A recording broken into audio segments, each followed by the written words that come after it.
Portugal apostou nas energias renováveis e continua a fazê-lo para responder àquela que é uma transição energética fundamental na luta contra as alterações climáticas. Mas nem sempre estas fontes de energia mais verdes significam zero impacto no ambiente que as rodeia. Qual é o custo desta transição? Poderemos dizer que há males menores no que toca às energias renováveis?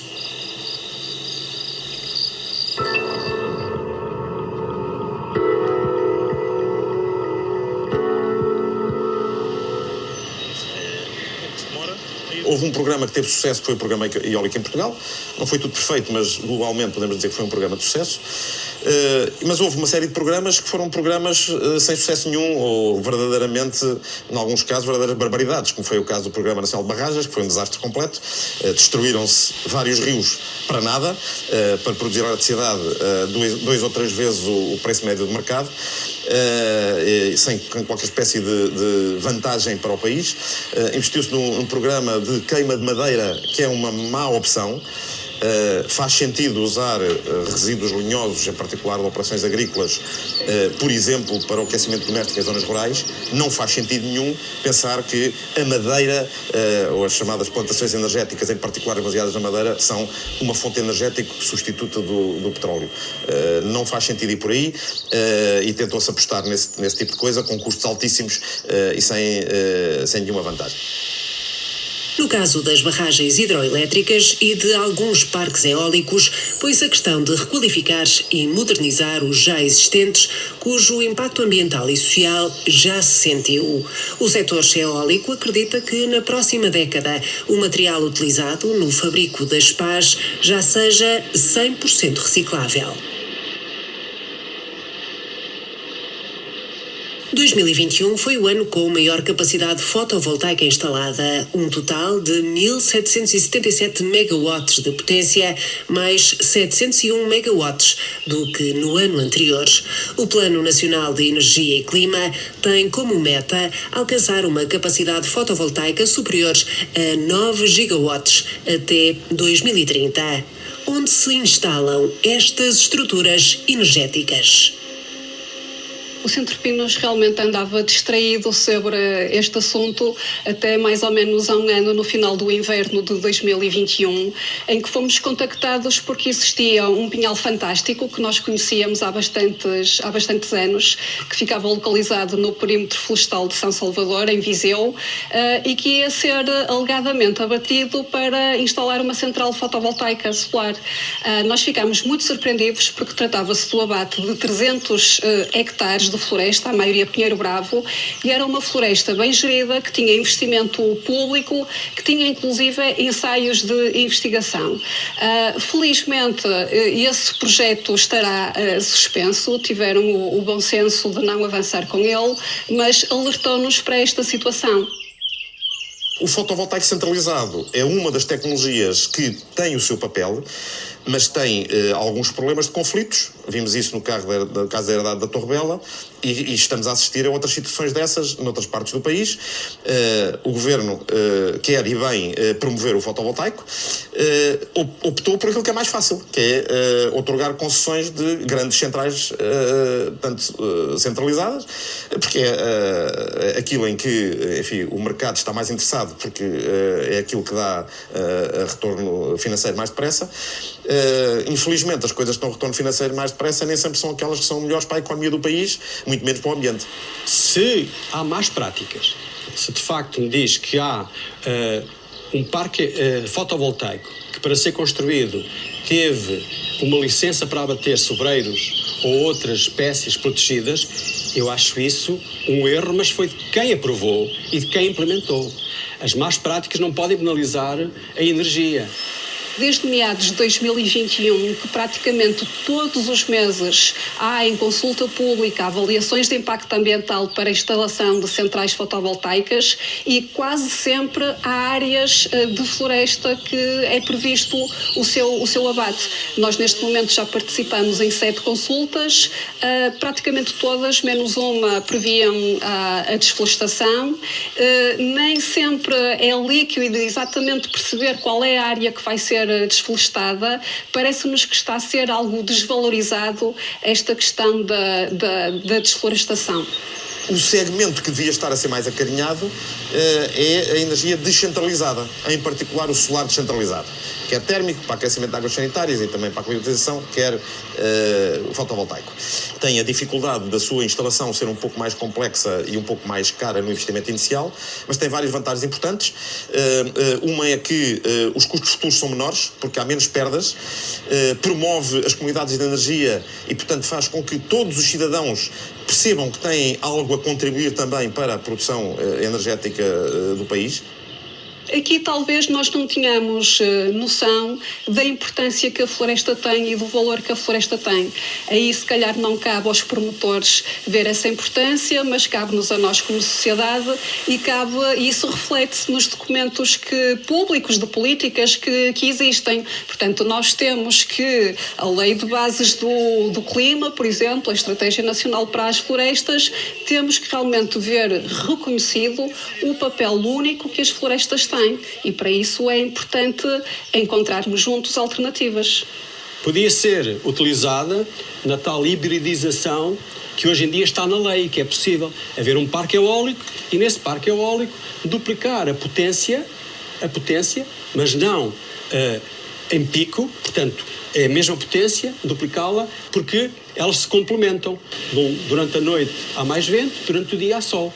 Desde que não se ultrapasse a injeção de energia na rede que está estabelecida por contrato.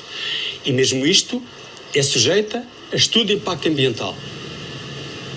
O Centro Pinos defende que todas as espécies florestais devem ser preservadas independentemente de terem um estatuto de proteção perante a lei.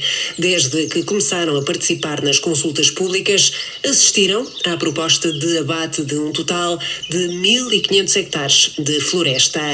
Este recurso natural tem um papel fundamental na retenção de carbono, tornando-o imprescindível para a manutenção da nossa atmosfera. O Pinheiro Bravo é o maior reservatório de carbono da floresta portuguesa, armazena cerca de 90,3 gigagramas de dióxido de carbono equivalente. Na biomassa viva encontram-se 17,84 gigagramas nas raízes, 5,66 no subcoberto, 41,06 no lenho, 9,25 na casca, 9,86 nos ramos e 4,47 nas folhas. Além disso, o carbono permanece ainda reservado na biomassa morta, 0,3 gigagramas em árvores caídas, 1,69 em árvores em pé, 0,033 em folhada e 0,166 em cepos. Nós não precisamos apenas de evitar a emissão de gases com efeitos de estufa. Nós precisamos também de remover esses gases da atmosfera. E as florestas fazem isso de uma forma gratuita e de uma forma muito eficaz. Um pinhal como este que estamos aqui a ver, por ano, consegue remover da atmosfera cerca de 15 toneladas de carbono por hectare e por ano, e depois esse carbono fica armazenado no tronco, na copa, nas raízes, e depois mesmo desse pinhal ser abatido, os produtos que são feitos a partir desta madeira vão continuar a reter esse carbono e a contribuir para as alterações climáticas. E depois do final do ciclo e de abatermos este pinhal, vão crescer novas árvores, vão regenerar ou ser plantadas, e continuamos sempre a ter esta fábrica gratuita de reciclagem de dióxido de carbono. Uma azinheira, por sua vez, retém 46,7 toneladas de dióxido de carbono, equivalente aos gases com efeito estufa por hectare por ano. Os eucaliptos armazenam 72,2 toneladas, os pinheiros mansos 73,2, os sobreiros 78,6, os carvalhos 111,9 e os pinheiros bravos 119,4. Na freguesia de Coutos de Viseu estão a ser abatidos 31 hectares de pinheiros bravos e carvalhos para a construção de uma central fotovoltaica. O arrendamento do terreno reverterá em 31 mil euros por ano para a freguesia e implica a instalação de painéis fotovoltaicos num edifício à escolha da Junta. Uma empresa da especialidade nos contactou no sentido de saber se nós tínhamos área, terrenos, com uma área significativa onde pudessem instalar esta central. E nós temos. Nós, no local em que vai ser instalada, é uma área com cerca de 400 hectares.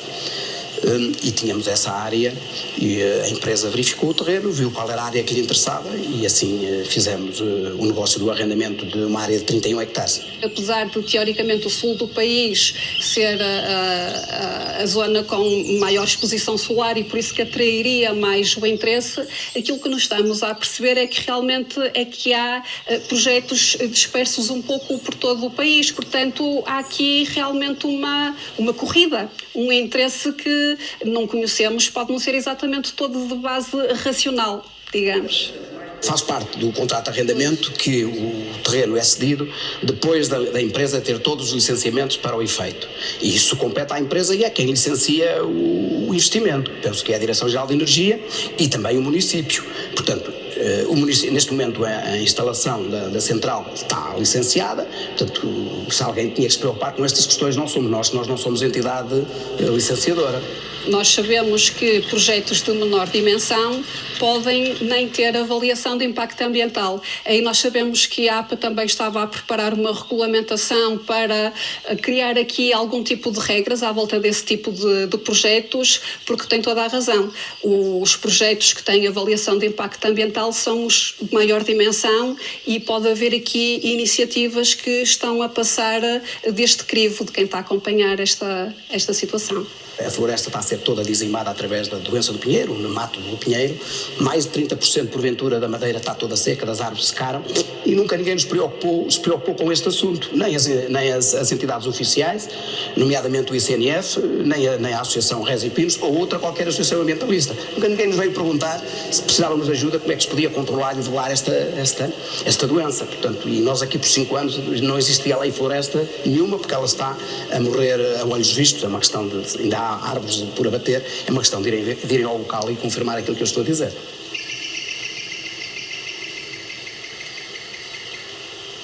O abate destas árvores acelerou um projeto de reflorestação que estava na gaveta desde que um incêndio consumiu mais de 200 hectares na zona, em 2017. Neste momento, cortam-se 31 hectares de pinheiros doentes e planeia-se plantar cerca de 71 hectares com árvores mistas de forma ordenada. Será um saldo positivo? A freguesia vai ficar a ganhar, não vai ficar a perder rigorosamente nada, porque esta é uma floresta que está perdida, a seu tempo ia estar perdida, e agora vamos ter uma floresta renovada, jovem, com outras espécies, e penso que a freguesia só tem a ganhar e o ambiente também. Aquilo que nós temos defendido é que nós estamos num cenário de emergência climática. Nós precisamos de, em muito pouco tempo, ter resultados para reverter a situação em que estamos. Então, nós não temos tempo para perder aquilo que já existe e começar de novo.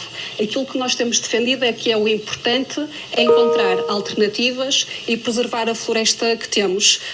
Nós estamos em época de poder abdicar do que já temos e ir construir outra floresta algures. Até 2030 não há tempo para isso. Temos que encontrar outro tipo de alternativas. A energia elétrica, neste momento, a grande parte está a ser produzida ou por carvão ou por gás e que tem índices de libertação de dióxido de carbono bastante perigosos, altamente perigosos. Esta é a energia verde. A energia fotovoltaica, a energia alternativa, a energia solar, é a energia verde, toda a gente diz isso. Então, se é energia verde, os impactos vão ser bem positivos. Vai haver um consumo, esta central vai fornecer cerca de 2.600 famílias com um agregado médio de 3 pessoas por família. Energia pura, sem limpa. Sem dúvida que há também um impacto económico e social, porque enquanto as árvores fazem este serviço gratuito, fantástico de removerem o dióxido de carbono da atmosfera e o armazenarem, produzem produtos de que precisamos e que são também indispensáveis, nomeadamente para substituir produtos que são feitos à base de combustíveis fósseis, como por exemplo resinas naturais para produzir tintas de impressão e outros produtos, evitando usar combustíveis fósseis. E, por exemplo, só no caso da fileira, Oliveira do Pinho, a transformação do Pinheiro Bravo é responsável por 88% dos empregos que dependem desta matéria-prima.